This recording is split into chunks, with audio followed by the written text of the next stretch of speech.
42 Amakosi in Southern Africa are recognized as, and are saying all of them, this is our senior house. This is our center. But government has not yet recognized it. So I wanted them to visit the royal family Bafokeng, because the royal Bafokeng has never been recognized, but they know who they are. So, and then in resources and in finances, the strategy they know. So that's the element that I want to connect between Amahlubi and the royal Bafokeng. So the 1913 Land Act blocked their migration, their annual movement. So this family was cut in 1920. By 1928, that's when they started to. My grandmother was 8 years by then.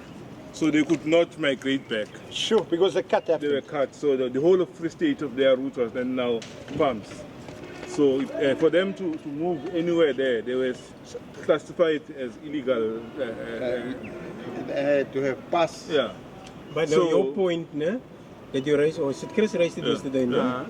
You can't. Yeah, the 1913 thing.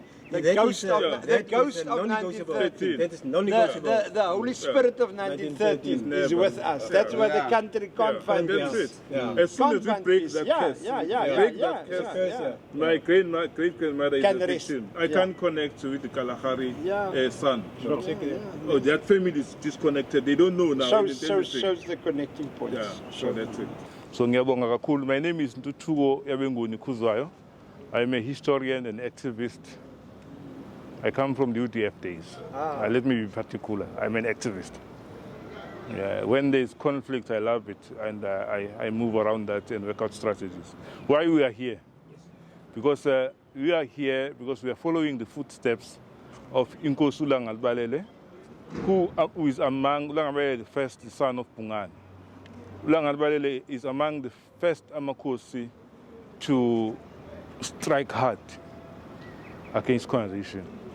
In 1872, when he was the British colony in Natal, they wanted him to register and return all guns.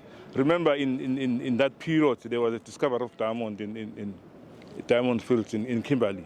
So as a result, Amakosi in the East region noticed an opportunity that if they take their warriors, because this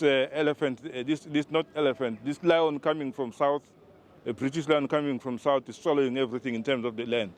They noticed that the only strategy that they could have is to take their warriors straight, command them to go straight to Kimberley, fight the stone, give whatever that the white people need from a stone, but get paid in guns. So they got so many guns that if British colony started to be worried, and this is the leader we are following. Ulang Albalele the first. So he got arrested for that, and skirmish fights happened. One encounter, more than 200 Amahlubi warriors were killed because they were not ready. They didn't have enough arsenal to fight back. They were still fighting the traditional way. So that's why you see him with everything, the gun and the spear and everything. That's the reason we are here, reviving the memory. And also in reviving the memory, try to do documentaries, search for evidence, search for stuff that was looted, go back to them and encourage them to understand who are they born of. I'm talking about these warriors behind me. Who are these warriors who are behind me? We are born of the great warriors ever. Set up a new campaign. Thou shalt not forget that the land belongs to Africa. Nobody came with a ship here, and they had a piece of land in that ship. So their role now, it's so difficult because most of the traditional leaders we've got two categories of Ukos. I'll call it Ukos, not traditional, Ukos. We have Ukos that is ancient, that resisted and lost.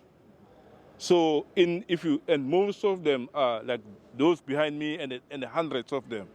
They are in the archives because the colonial referred to them as criminals. So me and you, who is not born of those, are not existing in paper. So what is the role of the new modern leadership? Is to fight for that land again, fight for those resources, and then encourage the communities to understand their identity and their history.